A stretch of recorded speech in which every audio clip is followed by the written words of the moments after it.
देखो एनर्जी बता दिए थे हम, the capacity to do work, काम करने की क्षमता को क्या कहते हैं? एनर्जी कहते हैं। एनर्जी बहुत तरह टाइप का बताया थे, बताएंगे उस समय। Geo thermal energy, ocean thermal energy, muscular energy, mechanical energy, है ना, elastic potential energy, gravitational potential energy, है ना, इलेक्ट्रिक एनर्जी, ठीक है, केमिकल एनर्जी। जैसे मोमबत्ती से जो मोमबत्ती पे जो जल रहा है ना, तो मोमबत्ती किस एनर्जी का इस्तेमाल करता है? Chemical energy. कोई एनर्जी का, उसके अंदर जो मटेरियल है उसी से वो जल रहा है, तो केमिकल एनर्जी चेंज हो रहा है हीट एंड लाइट एनर्जी में, समझ गया? तो ये सब डिफरेंट टाइप्स ऑफ एनर्जी है। ये सब एनर्जी तुम्हारे बारे में तुमको पढ़ना नहीं है, तुमको पढ़ना है इसमें काइनेटिक एनर्जी, पोटेंशियल एनर्जी और मैकेनिकल एनर्जी, है ना। तो काइनेटिक एनर्जी बता दिए थे, the energy produce by any object due to its motion. जब कोई वस्तु गति में रहता है तो उस गति में रहने के कारण जो एनर्जी प्रोड्यूस करता है तो उस एनर्जी को क्या कहेंगे? काइनेटिक एनर्जी, है ना। जैसे कि अब ये खली है ना, अगर रेस्ट पे है, अगर हाथ पे है तो कोई चोट नहीं लगेगा, लेकिन अगर ये मोशन में है ना, तब तुमको शरीर पे लग जाएगा तो तुमको चोट लगेगा, ऐसा कुछ एहसास आएगा। तो वो जो एनर्जी प्रोड्यूस किया तुम्हारे शरीर पर, ये किसके कारण हुआ? इस वस्तु में गति था तभी हुआ, इस वस्तु में मोशन था तभी होगा। यानी कोई भी मोशन से, जैसे ढेला है, स्टोन है, स्टोन पे अगर पैर रखा जाता है ना, तो उतना फर्क नहीं पड़ता है, लेकिन वही स्टोन को पकड़ के तुमको मार देंगे हम, है ना, तो बहुत चोट लग जाएगा, उल भी जाएगा, ये सब बहुत सारी परेशानियां हो जाती है। तो वो एनर्जी जो एनर्जी स्टोन के द्वारा तुम पर लगा, तो किसके कारण हुआ? वो स्टोन मोशन में था, किसके कारण लगा? तो ये जो एनर्जी होता है, किसी भी वस्तु में जो एनर्जी उत्पन्न हो जाता है उसके मोशन के द्वारा, तो उस एनर्जी को कहते हैं काइनेटिक एनर्जी, ठीक है। ये लिखा दिया था हम। काइनेटिक एनर्जी का मैथमेटिकल फॉर्मूला तुमको बताए थे, half mv square, half mv square, ठीक है, जहाँ k डॉट ई क्या है? काइनेटिक एनर्जी, काइनेटिक एनर्जी है ना। काइनेटिक एनर्जी की हिंदी में गतिज ऊर्जा कहते हैं। क्या कहते हैं इसको? हिंदी में कहते हैं गतिज ऊर्जा, ठीक है। एक नंबर है, m क्या है? Mass of the object. अब स्टोन से मारेंगे तो कम चोट लगेगा, अगर वही 5 kg के बटखारा से मार देंगे तो ज़्यादा चोट लगेगा उसी वेलोसिटी के साथ, है ना। तो जितना ज़्यादा मास उतना ज़्यादा तुम्हें एनर्जी, है ना। इससे भी तुमको और समझना हो तो साइकिल से टकरा जाओ, तुमको शायद हल्का फुल्का चोट लगेगा, एडजस्ट कर लोगे, लेकिन चलती ट्रक आ रहा है, ट्रक के आगे चले जाओ, पता चल जाएगा कितना एनर्जी था, भगवान जी के पास ही पहुंच जाओगे, है कि नहीं? डायरेक्टली अर्थ से हेवन में, है कि नहीं? हेवन में जाओगे, चाहे हाँ हेल में, नरक, हेल में जाओगे, वो डिपेंड करेगा तुम्हारे कर्म पर, तुम कैसा कर्म किए हो, है ना। कर्म बहुत जरूरी चीज है, इसका विश्वास तो तुमको जिंदगी में हो जाता होगा, जैसा कर्म करोगे वैसा होगा, है ना। तो अभी अब कहोगे कि हम अभी कर्म कर रहे हैं तो अभी फल नहीं, अभी नहीं मिलेगा, तुम अभी कर्म करते जाओ, कर्म तुम्हारा जमा हो रहा है, कि जैसा कर्म करोगे वैसा उस समय के बाद तुमको सब लौटना स्टार्ट होगा। जैसे अभी हम बैंक में पैसा रखते हैं, फिक्स डिपॉजिट करती है, FD जिसको बोलते हैं, तो आज FD करेंगे तो क्या हमको पैसा डबल होकर मिल जाएगा। 9 साल में बैंक FD डबल करती है, कितना? 9 साल में बैंक जो है डबल कर देती है, ठीक है। तो 9 साल के बाद रिटर्न मिलेगा ना उसको, तो वही चीज़ है, तुमको भी जो तुम कर्म कर रहे हो अभी नहीं मिलेगा, 9 साल के बाद, 9 साल के बाद मिलना ही है, इसमें कोई दुमत। तो ये एम क्या है? Mass of the object. इसका मतलब जितना ज़्यादा मास उतना ज़्यादा एनर्जी उत्पन्न करेगा, मास ऑफ द ऑब्जेक्ट। अभी क्या है? वेलोसिटी, माने कितना तेज, अगर धीरे से जा रहा है तो कम, अगर वही ट्रक जो है धीरे धीरे आ रहा है 1 किलोमीटर 2 किलोमीटर पर स्पीड में, तो टकरा जाओगे तो उतना प्रभाव, लेकिन वो ट्रक 40 किलोमीटर पर आवर के स्पीड से आ रहा है, तब वो तुम पे उससे प्रभाव पड़ेगा, I will be in danger, खतरे में आ जाओगे, है ना। तो भी क्या हो गया? Velocity of the object. इसका एसआई भी बताया होगा तुमको, तो अगर एसआई का काइनेटिक एनर्जी कहेंगे, जैसे जूल होता है ना, क्या होता है? जूल। तो एसआई ऑफ काइनेटिक एनर्जी, देखो एम का क्या हो गया? केजी। एम का क्या हो गया? केजी। और एम का क्या हो गया? अब एक बटा 2 का तो कोई यूनिट होगा नहीं, एक नंबर है। एम का क्या हो गया? केजी। और वेलोसिटी क्या हो गया? मीटर पर सेकंड। इसका स्क्वायर हो जाएगा ना, क्या हो जाएगा? स्क्वायर। तो क्या हो जाएगा? केजी मीटर स्क्वायर, आई बटा में है ना, तो बेटा में सेकंड स्क्वायर, तो दिक्कत इसी को बोलते हैं जूल, है ना, इसी को कहेंगे जूल, ठीक है। वर्क का एसिड जूल, तो वर्क का एसिड क्या होता है, न्यूटन मीटर, वर्क का एसिड क्या होता है, न्यूटन मीटर, डब्ल्यू और बताया था ना, एफ डॉट एस, तो एफ का न्यूटन, इसका मीटर, न्यूटन मीटर, ऐसा क्या हो जाएगा, half M B square, M का केजी, अब भी का मीटर पर सेकंड का स्क्वायर, यूनिट, तो मीटर का आपका मीटर स्क्वायर बटा में सेकंड स्क्वायर, तो केजी मीटर पर सेकंड स्क्वायर, इसको भी जूल ही कहेंगे, और न्यूटन मीटर को भी जूल ही कहेंगे, क्या कहेंगे, जूल। इसका मतलब न्यूटन मीटर और एक केजी मीटर पर सेकंड स्क्वायर दोनों सेमी टाइप की क्वांटिटी है, तो दिक्कत। चलो लिखो अगला, पोटेंशियल एनर्जी, तेजी में potential energy,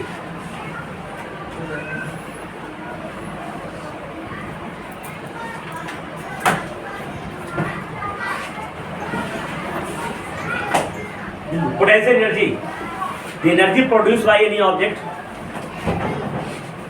the energy produced by any object, the energy produced by any object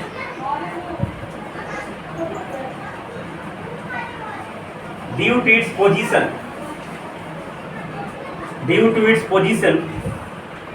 the energy produced by any object due to its position is called potential energy, is called potential energy, is called potential energy।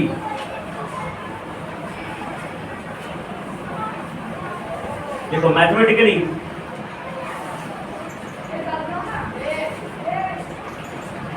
E dot D बराबर mgh, E dot D को कहते हैं potential energy, potential energy, M क्या हो गया, mass of object, जी क्या हो गया, acceleration due to gravity,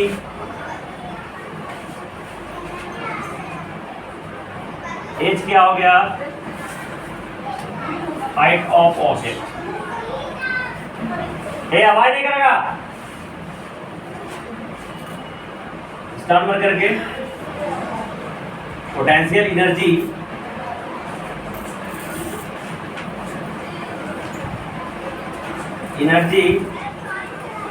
is also denoted by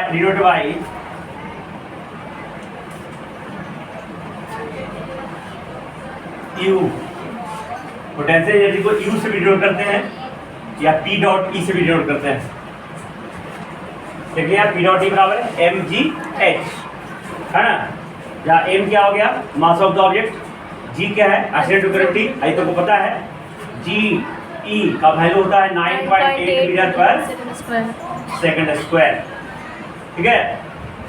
ये फिक्स है पृथ्वी पर, चंद्रमा पे बताए थे gm 1.63 यूनिट मीटर पर सेकंड स्क्वायर, पिछला चैप्टर में बताया था मैं, है ना, और ge बटा gm बराबर कितना होगा, 6/1।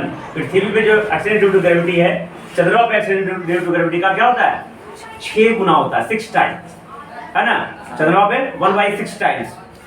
एज क्या है, देखो इधर, इसको तुम इस तरीके से समझते हो, जैसे कि अभी ये देखो, ये जमीन पर है ना, तो एज का मान 0, तो जमीन से जितना ऊंचा ऊंचा उठाया मैंने, तो जितना एक सरफेस को 0 मान लेंगे, किसी भी सरफेस को क्या मान लेंगे, 0 मान लेंगे। उस सरफेस से ग्रेविटी, हम इसको उठाएंगे तो क्या होगा, ताकत लगाना पड़ेगा ना, तो किसके अगेंस्ट ताकत लगाना पड़ेगा, ग्रेविटेशन फोर्स के अगेंस्ट में, कहीं अगर छोड़ देंगे तो नीचे गिर जाएगा ना, इसका मतलब इसको पृथ्वी खींच रही है, पृथ्वी से बल लगा रही है, तो इस बल के अगेंस्ट में हम इसको ऊपर खींच रहे हैं, तो जो हम अगेंस्ट में जो खींच रहे हैं, है ना, तो खींच रहे हैं तो उसमें काम कर रहे हैं, कोई वस्तु में ताकत लगा के और डिस्प्लेस हो रहा है, तो एक काम कर रहे हैं ना, तो ये जो वर्कडन है इसमें जाके स्टोर हो जाता है, किस रूप में, पोटेंशियल एनर्जी के स्टोर रूप में। इसको तुमको और बढ़िया समझना तो इस तरीके से समझ सकते हो, जैसे कि मान लीजिए एक लोहा, 1 kg का लोहा तुमको माथा पे ऐसे रख दिया जाए, तो शायद कुछ देर तक वजन लगेगा, वजन भी किस लिए लग रहा है, जो उसका वेट है,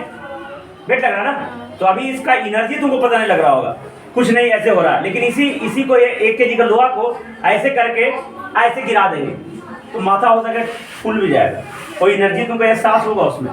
तो एनर्जी इसके पास कहाँ से आया? अभी नहीं था, यहाँ पे हो गया।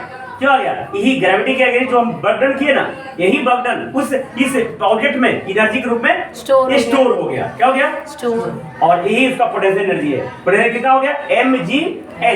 m इसका mass of the object, g इसको पृथ्वी जो खींच रही है 9.8, और h जितना ऊंचा उठाएगी, तो जितना ऊंचा उठाते रहेंगे जितना ज्यादा इसको इसमें एनर्जी स्टोर होता जाएगा। समझ में आया? Any problem? अभी तुम लोग जो पढ़ रहे हो ये भी एनर्जी स्टोर कर रहे हो। आज जो एनर्जी स्टोर कर रहे हो है, इसके लिए बर्डन करना पड़ रहा है कि नहीं? घर से स्कूल, स्कूल से कोचिंग, कोचिंग से स्कूल। तो ये जो बर्डन कर रहे हो, ये बर्डन करके एनर्जी प्राप्त कर रहे हो। क्या प्राप्त कर रहे हो? एनर्जी प्राप्त कर रहे हो। ये एनर्जी अपने आप में क्या करोगे? स्टोर करोगे, और यही जो स्टोर करोगे ना, बाद में इसे यूटिलाइज करोगे तो बढ़िया बढ़िया जॉब प्राप्त होगा, है ना? जॉब के साथ जॉब प्राप्त होगा, या तो नहीं भी जॉब अगर प्राप्त हुआ, अगर बाय द वे जॉब प्राप्त नहीं हुआ, ये कोई जरूरी है कि जॉब प्राप्त होना ही है ना? जॉब प्राप्त करना ही अल्टीमेट लक्ष्य, ऐसा कोई बात नहीं है। लेकिन हाँ, जिंदगी बढ़िया से जी पाओगे, ये गारंटी है अगर तुम नॉलेजेबल आदमी हो, तुम्हारे पास ज्ञान है ना? लेकिन अगर नॉलेज तुम नहीं अर्जन कर पाए तो तुम्हारी जिंदगी इस दुनिया में नरक के समान ही है। जैसे तुम देखते हो जो नॉलेज इसके पास नहीं है ना? नॉलेज मतलब ये नहीं करें कि ये फिजिक्स, केमिस्ट्री, बायोलॉजी। नॉलेज मतलब किसी चीज का हुनर। हुनर समझते हो? हुनर समझते हो? हुनर समझते हो? जैसे मान लीजिए कोई तुमको गाड़ियाँ बनाना सीख गया, तुमको नहीं मन लग रहा पढ़ाई में, कोई बात नहीं है, तो बाइक बनाने के लिए सीख गया, तो भी एक नॉलेज ही है। किसी प्रकार का नॉलेज तुमको सीखना पड़ेगा, चाहे गाड़ी बनाने के लिए सीख जाओ, चाहे तुम ये ग्रिल शटर बनाने के लिए सीख जाओ, ये भी नॉलेज का चीज है। ऐसा नहीं है कि तुम कोई भी आएगा इसको बना देगा, है ना? ये मिस्त्री वाला, मेसन वाला काम भी अगर सीख गया, तो ये सब काम किसी प्रकार का विद्या सीख गया तो तुम्हारी लाइफ ठीक है। और अगर किसी प्रकार का विद्या नहीं सीखा, तब लेबर क्लास में तुम जाओगे, कंपनी में जाओगे, तब बोझा ढोने के लिए मिलेगा, उसमें कोई दिमाग नहीं लगता है। खाली इसको एक दिन बता देगा, इसको माथा को उठाना है और उधर से जब पहुँचाना है। चलने के लिए तो भगवान सिखाई देते हैं, और भगवान भी अगर ना सिखा पाए तो माँ बाप, दादा दादी हाथ पकड़ के चलने के लिए सिखा देते हैं। तो दिक्कत फिर तुमको बोझा ढोना पड़ेगा, यानी थर्ड क्लास वाला काम करना पड़ेगा, और जिंदगी तुम्हारी क्या हो जाएगी? बहुत ही बदतर कंडीशन हो जाएगी। समझ गया ना? तो ये हम नहीं कर रहे हैं कि ये a+b को whole square, half MBA square जानोगे तो ही जिंदगी चलेगी। किसी प्रकार का हुनर तुमको सीखना पड़ेगा, चाहे सिलाई करना सीख जाओ, चाहे ग्रिल शटर बनाने के लिए सीख जाओ, गाड़ी बनाने के लिए सीख जाओ, कंप्यूटर चलाने के लिए सीख जाओ। उतना नहीं तो जान ही रहे हो, आज के इंडिया, हमारे इंडिया में रहते हैं ना, तो इंडिया में क्रिकेट का बहुत बड़ा एक लोकप्रियता है ना? तो क्रिकेट बढ़िया खेलना सीख जाओ, बढ़िया क्रिकेटर। पता है एक छक्का तो उसको करोड़ों मिलती है। हम लोग जिंदगी में भी करोड़ों नहीं कमा पाए, सिर्फ एक सिक्स मार दिया ना तो करोड़ों रुपया, पता है? देखता होगा IPL में, देख के मन में ये लगता होगा, और सरकार को बहुत कोसता होगा। तुम लोग देखा है, बहुत लोग कोसता होगा, कहे कि जैसे ही वो एक छक्का मारा IPL में, तो पता है छक्का पे सबसे ज्यादा छक्का मारने पर 1 लाख रुपया प्राइज मिलती है ना, देखता है बाद प्राइज डिस्ट्रीब्यूशन में। और तुम लोग कितनों ने पढ़ लो, कितनों ने 1 करोड़ ले आओ, एक घड़ी मिल जाए तो बहुत मुश्किल। तुम्हारे स्कूल में तो कई लोग प्राइजेट देता है, तो घड़ी भी नहीं मिलता होगा, तो बहुत अफसोस की बात है ना। लेकिन हाँ, ऐसा नहीं है, वो भी एक हुनर है, वो भी एक हुनर है। हुनर समझते एक प्रकार का कला है, काहे कि ये 140 करोड़ में सिर्फ 11 खिलाड़ी ही पूरे इंडिया से खेलता है। तो ऐसा नहीं कि तुमको बिना किसी काबिलियत तुम वहाँ पहुँच जाओ, काबिलियत तुमको तुम्हारे में खूब होने चाहिए, तभी 140 करोड़ लोगों में से 11 को सिलेक्ट होता है। तो जस्ट इमेजिन उसमें भी कितना पावर लगता हो। तो हर तरीका से हो जाओ तभी। देखिए, potential energy also denote by U, कहीं कहीं यू डिनोट करेगा, तो तुमको आएगा सर हमको नहीं पता है, बता दिया मैंने, है कि नहीं? अब पोटेंशियल एनर्जी 2 प्रकार के होते हैं। कितने प्रकार के होते हैं? 2 प्रकार के। कितने प्रकार के? 2 प्रकार के। एक होता है इलास्टिक पोटेंशियल एनर्जी और एक होता है ग्रेविटेशनल पोटेंशियल एनर्जी। क्या होता है? एक होता है इलास्टिक पोटेंशियल एनर्जी और एक होता है ग्रेविटेशनल पोटेंशियल एनर्जी। तो ये जो एनर्जी मैंने mgh लिखा, ये है ग्रेविटेशनल पोटेंशियल एनर्जी। क्या हो गया? ये कौन सा एनर्जी है? देखो जिसमें एक्सीडेंट टू ग्रेविटी लग रहा है, ये क्या है? Gravitational potential energy. ठीक है। इलास्टिक पोटेंशियल एनर्जी किसे कहते हैं? देखते हो तीर धनुष, तीर का क्या होता है इंग्लिश? एरो। क्या होता है? धनुष का क्या होता है? Bow and arrow. Bow and arrow.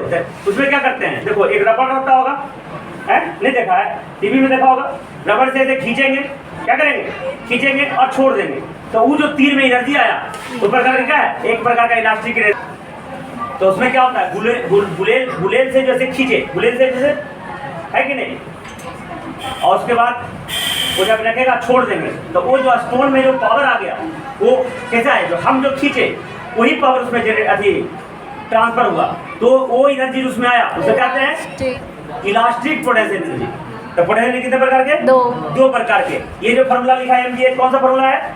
ये है ग्रेविटेशनल पोटेंशियल एनर्जी, ठीक है? इलास्टिक पोटेंशियल एनर्जी दिया है कि नहीं? दिया है, नहीं दिया है? हाँ दिया है। देखो elastic potential energy are of two types.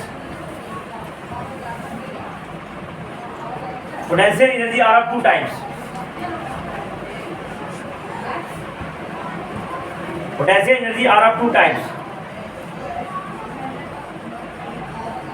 पहला ग्रेविटेशनल पोटेंशियल एनर्जी, जो मैंने फॉर्मूला लिखा दिया, ठीक है? पढ़ने का वजह ग्रेविटेशनल पोटेंशियल एनर्जी ही, लेकिन इलास्टिक पोटेंशियल एनर्जी के बारे में जान लो।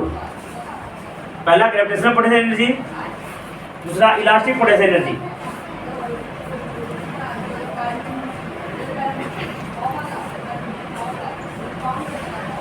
ग्रेविटेशनल पोटेंशियल एनर्जी लिखा है, तो बैठ जाओ, हाँ लिखो। Potential energy are of two type, gravitational potential energy और दूसरा इलास्टिक पोटेंशियल एनर्जी। ये समझा दी तो ना। ग्रेविटेशन किसको कहेंगे? जैसे ये मैं फिर से इसको उठाए, ये जो पोटेंशियल एनर्जी हुआ इसे कहते हैं ग्रेविटेशनल पोटेंशियल एनर्जी, ठीक है? इलास्टिक मतलब वही गुलेल वाला, गुलेल को पकड़े और मार देंगे, तो जो चोट लगेगा उस स्टोन से वो तुम्हारे एनर्जी हुआ, उसे कहते हैं इलास्टिक पोटेंशियल एनर्जी, है ना? तीर धनुष का भी एग्जाम्पल हो सकता है, बो एंड एरो। तो लिखो इलास्टिक लिख दिया ना, ग्रेविटेशनल पोटेंशियल एनर्जी लिखो। The potential energy due to height above the earth surface. The potential energy due to height above the earth surface is called gravitational potential energy. Height above the earth surface is called gravitational potential energy. है ना? Formula तो लिखे सकते हो, ये वाला PE बराबर mgh या तो U बराबर mgh। इलास्टिक पोटेंशियल एनर्जी लिखे तो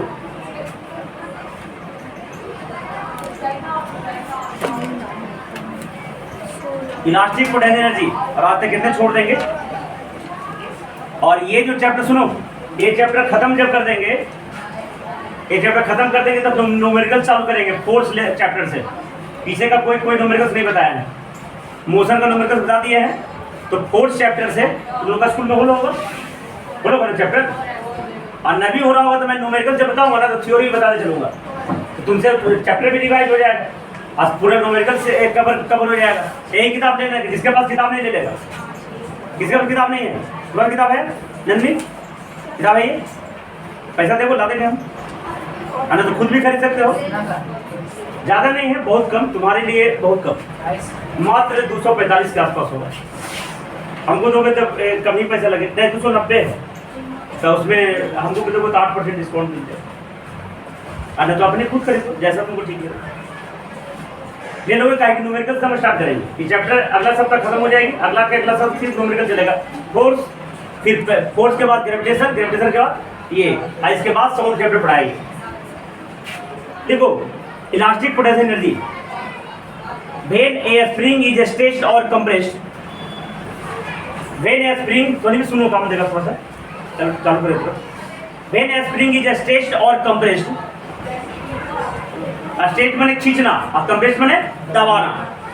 when a spring is stretched और compressed from its natural length, when a spring is stretched or compressed from its natural length, comma, it gets extra energy. It gets extra energy, and it return to its natural length return to its natural length by performing some work. By performing some work.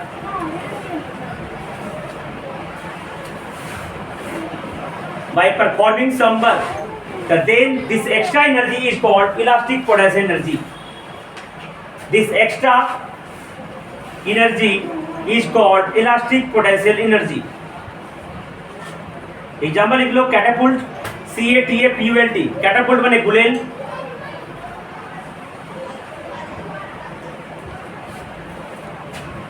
और कल बता देंगे। देखो इधर, अभी मैंने तुमको बताया काइनेटिक एनर्जी और पोटेंशियल एनर्जी। देखो सुनो इधर, अगला जो टर्म आएगा इसको बोलते हैं मैकेनिकल एनर्जी। क्या बोलते हैं? Mechanical energy. तो kinetic energy plus potential energy दोनों को जोड़ के जो एनर्जी बनता है उसे कहते हैं मैकेनिकल एनर्जी। ये कोई बड़ा भारी चीज नहीं है। The sum of kinetic energy and potential energy इन्होंने मैकेनिकल एनर्जी। इसके आगे पढ़ने का होगा कंजर्वेशन ऑफ एनर्जी। एनर्जा नहीं, कंजर्वेशन ऑफ एनर्जी, ऊर्जा संरक्षण सिद्धांत। माने ऊर्जा कभी खत्म होता ही नहीं है। जैसे हम बोल रहे हैं तो मेरे अंदर का ऊर्जा खत्म हो जाएगा, ऐसा नहीं है ना। हम जो खाना खाएंगे, क्या करेंगे? खाना खाएंगे तो केमिकल एनर्जी है ना, हमको में केमिकल एनर्जी आया, इससे हम बोल रहे हैं तो साउंड एनर्जी भी चेंज हुआ। साउंड कहाँ जा रहा है? एटमॉस्फेयर में जा रहा है, तो एटमॉस्फेरिक एनर्जी भी चेंज हो रहा है। तो ऊर्जा क्या होता है? सिर्फ एक रूप से दूसरा रूप में चेंज होता है, बदलता है। ऊर्जा कभी खत्म नहीं होता है। इसे कहते हैं कंजर्वेशन ऑफ एनर्जी। लिखने की भाषा में क्या बोलेंगे? Energy neither created not destroyed during not destroyed, this is known as conservation of energy. तो ये मैकेनिकल एनर्जी कंजर्व रहता है बेटा। पूछेगा काइनेटिक एनर्जी का खत्म होगा कि नहीं? होता है, जीरो हो जाएगा, है ना। जैसे कि अभी ये किताब रखा हुआ है, यहाँ पे काइनेटिक एनर्जी क्या है? जीरो है। तो काइनेटिक एनर्जी घटता बढ़ता है, लेकिन मैकेनिकल एनर्जी हमेशा क्या होता है? कंजर्व रहता है। इसको मैं साबित भी कर दूंगा, ठीक है।